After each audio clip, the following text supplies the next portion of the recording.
ለዜጎቿ የተስፋ ምድር ህዝቦች የጸደይ ፀሐይን የሚሞቁባት የረፍት ሀገር ሶሪያ እሳት በሚንቀለቀልበት ቀጣና ሰላም የሰፈነባት የረፍት ደሴት ነበረች። የመልኳ ግን የነበርም መልክ ከለበሰ ነበርም ከተባለ ዓመታት ተቆጥረዋል። ሀገራት የውስጥ ችግር ሲያጋጥማቸው በውጪ ኃይል ለሚመራ ሁከትና አመጽ ይጋለጣሉ እንዲሉ ሶሪያም ሀያላን ሀገራት ጎራ ለይተው ጠመንጃ የሚማዘዙባት የጦር አውድማ ሆነች። በርግጥ እንደ ትላንት ወዲያ መልኳ ሁሉ የትላንቱ የጦርነት ሰደድ እሳት ዛሬ በሶሪያ ምድር የለም። ግን ደግሞ አሁንም የውስጥ ችግሮቿ የውጭ ፍላጎቶችንና ጣልቃ ገብነቶችን እየጠሩባት እንደሚገኝ ፎሬን ፖሊሲ አስነብቧል። ሺራ ኤፍሮን ከእስራኤል የፖሊሲ ጥናት ፎረምና ዳኒስ ትሮኖቪች ከኢራን የደህንነት ጥናት ምርምር ቢሮ በጋራ በፎሬን አፌርስ ላይ ያሰፈሩት ሰፊ ትንታኔ እንደሚጠቁመው ከበሽር አልአሳድ መንግስት ውድቀት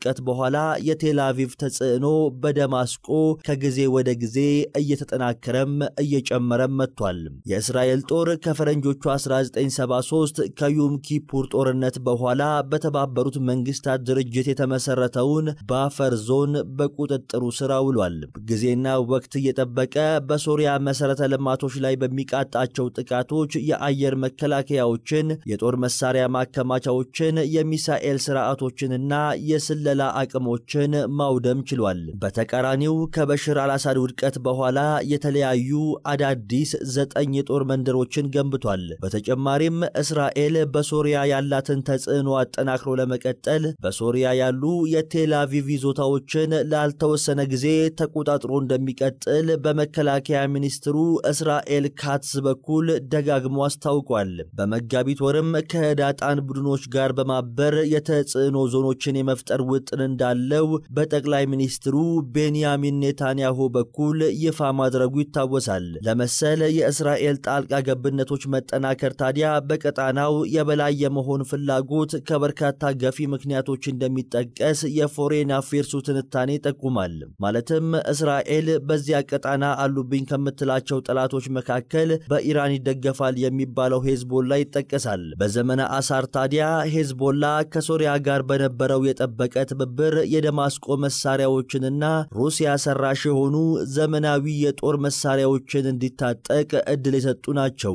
ይህም በፈረንጆቹ 2006 እስራኤል ከሄዝቦላ ጋር በገባችበት ጦርነት ብልጫ እንዲወሰድባት ምክንያት መሆኑ ይነገራል። ስለዚህ ከቅርብ ጊዜ ወዲህ የሚስተዋለው የእስራኤል በደማስቆ መስፋፋት በሶሪያ ድንበር ሊቃጣብኝ ይችላል ለምትለው ጥቃት ቅድመ ዝግጅት መሆኑን ተንታኞች ያነሳሉ።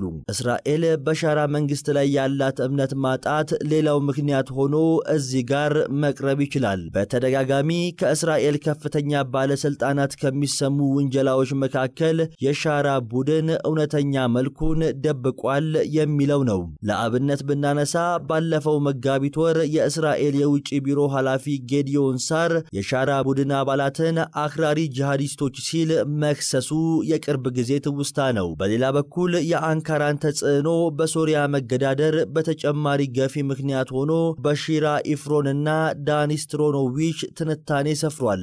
አንካራና ቴል አቪቭ ከአሳድ ውድቀት በኋላ በሶሪያ ተጽዕኗቸው ከፍ እያለ ከመጡ ሀገራት መካከል ቀዳሚዎቹ ናቸው። ሁለቱ ሀገራትም መወነጃጀል ከጀመሩ ሰንበትበት ብለዋል። እስራኤል ቱርክን ስጋቴ ናት ትላለች። ቱርክ ደግሞ የእስራኤሉን ጠቅላይ ሚኒስትር ከሂትለር መስላ ታስቀምጣለች። እነዚህ ጥርጣሬዎች የፈጠሯቸው የእስራኤል መስፋፋቶች እንዲሁም በሶሪያ ምድር የበላይ ለመሆን በእስራኤልና በቱርክ መካከል የሚደረጉ ፉክክሮች ሶሪያን ወደ ለየለት ግጭት እንዳይመልሳት አስተያየት ሰጪዎች ስጋታቸውን እያጋሩ ይገኛሉ።